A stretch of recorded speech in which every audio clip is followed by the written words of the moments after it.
بسم اللہ الرحمن الرحیم، السلام علیکم ورحمۃ اللہ وبرکاتہ۔ ایک پارہ 10 پیغام میں آج انشاءاللہ ہم 25ویں پارے کے 10 پیغامات کو سیکھیں گے۔ آئیے چلتے ہیں اپنی پہلی آیت کی طرف۔ وَإِذَا أَنْعَمْنَا عَلَى الْإِنسَانِ أَعْرَضَ وَنَأَىٰ بِجَانِبِهِ وَإِذَا مَسَّهُ الشَّرُّ فَذُو دُعَاءٍ عَرِيضٍ۔ پہلا پیغام جو اس پارے سے حاصل ہوتا ہے وہ ہے عقیدے اور اخلاق میں ثابت قدم رہنا۔ جی ہاں، مومن اپنا رنگ کبھی بھی چینج نہیں کرتا، اس کا رنگ جو ہے ہمیشہ خدائی ہوتا ہے۔ اس آیت کے اندر بھی یہ بیان ہو رہا ہے کہ جب انسان کو نعمت عطا کی جاتی ہے تو وہ خدا کی عبادت سے اور خدا کی یاد سے غافل ہو جاتا ہے، اور اسی انسان کے اوپر جب کوئی مشکل وقت آتا ہے تو پھر جو ہے یہ پروردگار کو یاد کرتا ہے۔ اب بعض انسان کو دیکھیں، ہمارا کیا حال ہے، ہم یہی کرتے ہیں کہ جب نعمت انسان کے اوپر نازل ہوتی ہے تو پروردگار کو بھول جاتے ہیں، یعنی اسی دنیا میں غافل ہو جاتے ہیں، خدا کی یاد سے، خدا کے ذکر سے، خدا سے غافل ہو جاتے ہیں۔ مگر جیسے ہی ہمارے اوپر اگر کوئی مشکل آ جائے تو پھر کیا ہوتا ہے، ہم لوگ جو ہے خدا کی بارگاہ میں ہاتھ پھیلاتے ہیں اور کہتے ہیں خدا ہماری مدد فرما۔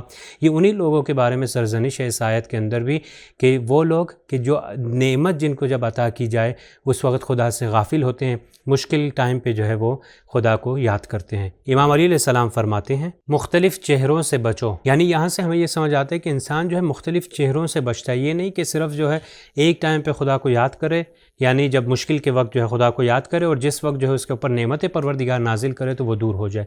تو امام بھی اسی چیز کی طرف توجہ کروانا چاہ رہے ہیں کہ انسان اور ایک مومن جو ہے وہ منافق نہیں ہوتا یا منافقت نہیں کرتا، اس کے دو چہرے نہیں بلکہ ایک ہی چہرہ ہوتا ہے۔ ہم لوگ دیکھتے ہیں بعض افراد کہ جب جو ہے غربت کے شکار ہو، جب غریب ہوں یا کوئی مشکل ہو ان کے پاس، جب تنگ دستی ہو، تو مشکل کے ٹائم پہ وہ مساجد میں آتے ہیں، وہ امام بارگاہوں میں جاتے ہیں۔ مگر یہی افراد کیا ہوتا ہے کہ جب پیسہ آنا شروع ہو جائے، دولت مند ہو جائیں اور بیزی ہو جائے بزنس میں یا جس کام میں بھی، تو آہستہ آہستہ یہ مساجد اور مسجدوں سے دور ہوتے چلے جاتے ہیں۔ ہم جانتے ہیں کہ رسول خدا کے زمانے میں بھی ایک شخص تھا کہ جو ہمیشہ جو ہے وہ نماز کے لیے آیا کرتا تھا، مگر آہستہ آہستہ جب اس کا کام اچھا ہونا شروع ہوا تو پہلی صف سے دوسری صف میں، پھر آہستہ آہستہ اس طرح جو ہے مسجد سے باہر چلا گیا۔ تو ہمیشہ مومن جو ہے وہ ثابت قدم رہتا ہے، عقیدے، اخلاق اور ہر چیز کے اندر ثابت قدمی کو دکھا کر پروردگار کو یاد رکھتا ہے۔ آئیے چلیں اپنی اگلی آیت کی طرف۔ شرع لكم من الدين ما وصى به نوحا والذي أوحينا إليك وما وصينا به إبراهيم وموسى وعيسى۔ دوسرا پیغام جو اس پارے سے حاصل ہوتا ہے وہ ہے دین کو برپا کرنے کے لیے عملی کوشش۔ جی ہاں، مومن جو ہے اپنی دینداری کے ساتھ دین کو برپا کرنے کے لیے بھی کوشش کرتا ہے۔ قرآن بھی ہمیں یہ سکھا رہا ہے کہ آپس میں جو ہے ایک ساتھ مل کر دین کو برپا کرو۔ دین کو برپا کرنے کے لیے کوئی میزبان یا کوئی مہمان نہیں ہے، سارے بلکہ دین کو برپا کرنا چاہتے ہیں، اور قرآن بھی اسی چیز کا حکم دیتا ہے۔ دین کو برپا کرنے سے مراد یہ ہے کہ نماز جمعہ، نماز جماعت، حجاب کی رعایت، امر بالمعروف نہی عن المنکر، دوسرے کے حقوق کی رعایت، یہ ساری چیزیں جو ہیں دین کو برپا کرنے کے اندر آتے ہیں۔ اور اہم ترین جو ہے وہ اقامہ دین سے مراد ہے، یعنی دین کو برپا کرنے سے مراد یہ ہے کہ دین کا برپا ہونا، یعنی اسلامی اور دینی حکومت جو ہے وہ لائی جائے۔ اور اسلام بھی یہی چاہتا ہے کہ ایسے گراؤنڈز کو، ایسے زمینہ فراہم کیا جائے جہاں پر جو ہے دین کی حکومت، اسلامی حکومت آ سکے، اور اس حکومت میں جو ہے اسلامک لاز اور اسلامک رولنگز کو اور اسلامک ویلیوز کو جو ہے امپلیمنٹ کیا جا سکے۔ اور انشاءاللہ ہم اسے ماہ رمضان میں دعا کرتے ہیں کہ یہی چیز جو ہے امام زمانہ نے آ کے جو ہے اس چیز کو پورا جو ہے امپلیمنٹ کرنا ہے، کہ قرآنی ٹیچنگز کے اوپر جو ہے سب رولنگز کو اپنا کر دنیا میں پیش کرنا ہے۔ آئیے چلتے ہیں اپنی اگلی آیت کی طرف۔ قل لا أسألكم عليه أجرا إلا المودة في القربى۔ تیسرا پیغام جو اس پارے سے حاصل ہوتا ہے وہ ہے اہل بیت سے دوستی اور محبت کا اظہار۔ یہاں پر کہا جا رہا ہے کہ اے پیغمبر کہہ دو کہ رسالت کے نتیجے میں تم سے کچھ نہیں چاہتا سوائے کس کے؟ سوائے قربہ کی، محبت کے اور مودت کے۔ یعنی پیغمبر اسلام نے 23 سال جو زحمت کی، جو مشقت کی، کہ پیغمبر نے خود کہا کہ سارے انبیاء، یعنی 1,24,000 انبیاء میں سب سے زیادہ مجھے اذیت ہوئی ہے، یعنی سارے انبیاء سے زیادہ جو ہے ہمارے رسول اکرم صلی اللہ علیہ وآلہ وسلم کو اذیت اور مشکل میں ڈالا گیا۔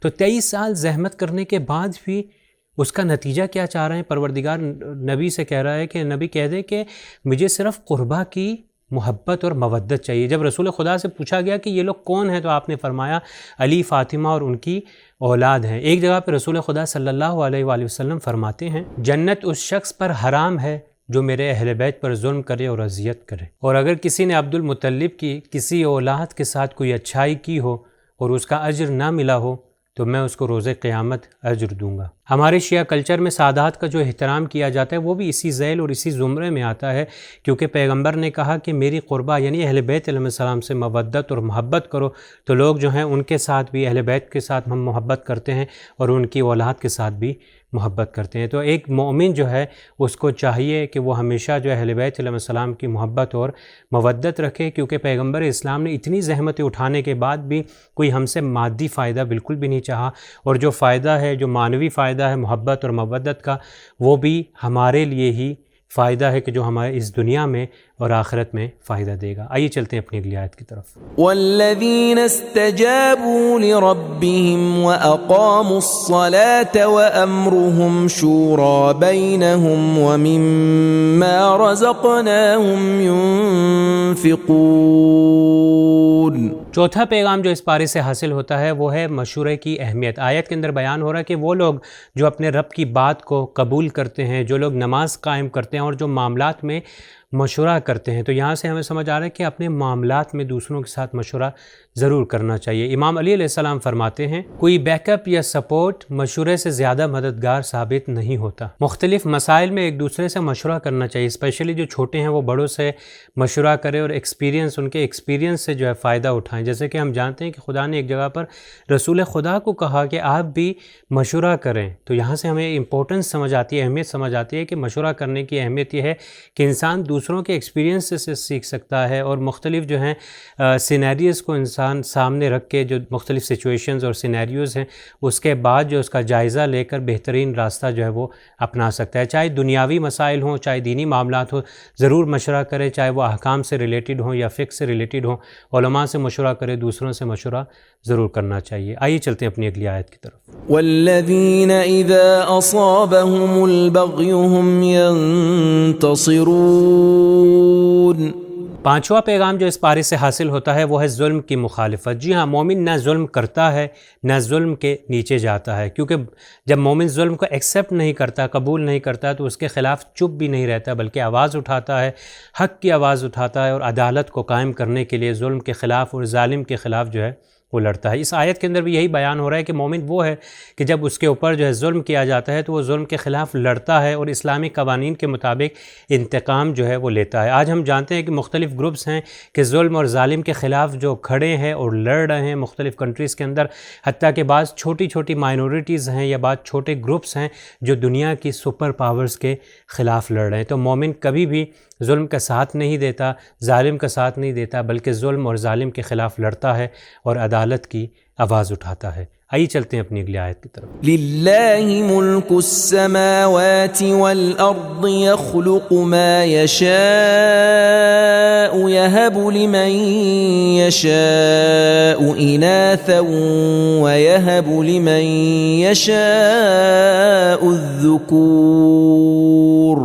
چھٹا پیغام جو اس پارے سے حاصل ہوتا ہے وہ ہے بیٹے اور بیٹیاں خدا کی دین۔ یہاں اس آیت کے اندر بیان ہو رہا ہے کہ آسمانوں اور زمین میں جو کچھ بھی ہے اس کا اختیار صرف اور صرف پروردگار کے ہاتھ میں ہے۔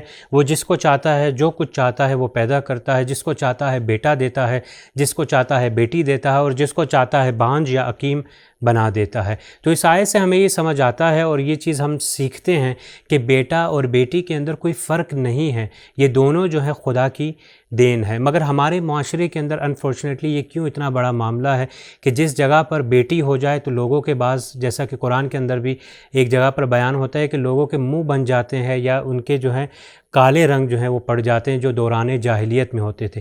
کیا بیٹا ہونا انسان کے لیے 100% گارنٹی ہے کہ وہ ہماری بخشش کا باعث بنے گا اور بیٹی ہونا جو ہے بدبختی کا باعث ہے؟ جی ایسا نہیں ہے۔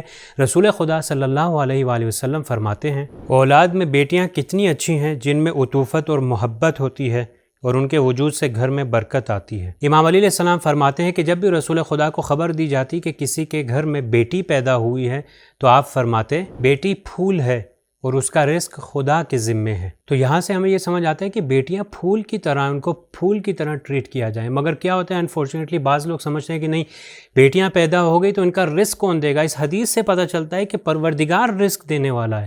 جب خدا کے ہاتھ میں اور خدا کے ذمے ہے اس لڑکی کا رزق دینا، بیٹی کا رزق، تو ہمیں کس چیز کی ٹینشن ہے؟ دوران جاہلیت میں ہم جانتے ہیں کہ ایسا ہی ہوتا تھا کہ وہ زندہ بگور کر دیا کرتے تھے، زندہ جو ہے بیٹیوں کو جو ہے دفن کر دیا کرتے تھے۔ آج کا دوران جو ہے وہ بھی، آج کا دور ماڈرن دوران جاہلیت ہے کہ زندہ قتل تو نہیں کر سکتے، مار بھی نہیں سکتے، دفن بھی نہیں کر سکتے، مگر جو ہے منہ بن جاتا ہے۔ حتیٰ کہ اگر بیٹا پیدا نہ ہو تو بعض میاں جو ہے اپنی بیویوں کو جو ہے برا بھلا کہتے ہیں، بعض ساس اور سسر کہتے ہیں کہ بیٹا پیدا کیوں نہیں کیا۔ تو آئیے، کیا آپ کے ہاتھ میں ہے بیٹا پیدا کرنا؟ نہیں، کسی کے ہاتھ میں نہیں۔ اس آیت سے یہ سمجھ آتا ہے کہ بیٹا یا بیٹی جو ہے وہ دونوں پروردگار کے ہاتھ میں ہے، کہ پروردگار جس کو چاہے بیٹا دیتا ہے، جس کو چاہے بیٹی دیتا ہے۔ کیا کبھی ہم نے یہ دعا کی کہ پروردگار ہمیں بے عیب اولاد دے؟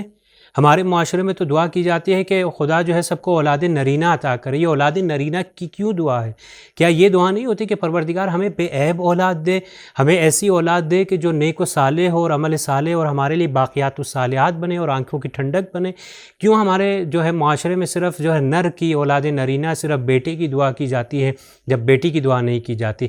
ہم جانتے ہیں کہ جب رسول کی جو ہے اولاد نہیں تھی تو لوگ رسول کو کہتے تھے ابتر، یعنی جس کی اولاد نہ ہو۔ تو پروردگار نے جب اولاد نہیں تھی تو رسول خدا کو بیٹا نہیں دیا تھا، پروردگار نے بیٹی دی تھی، کہ جس عصمت کے بعد جو ہے وہ اہل بیت علیہ السلام کی جو ہے وہ چین چلی ہے۔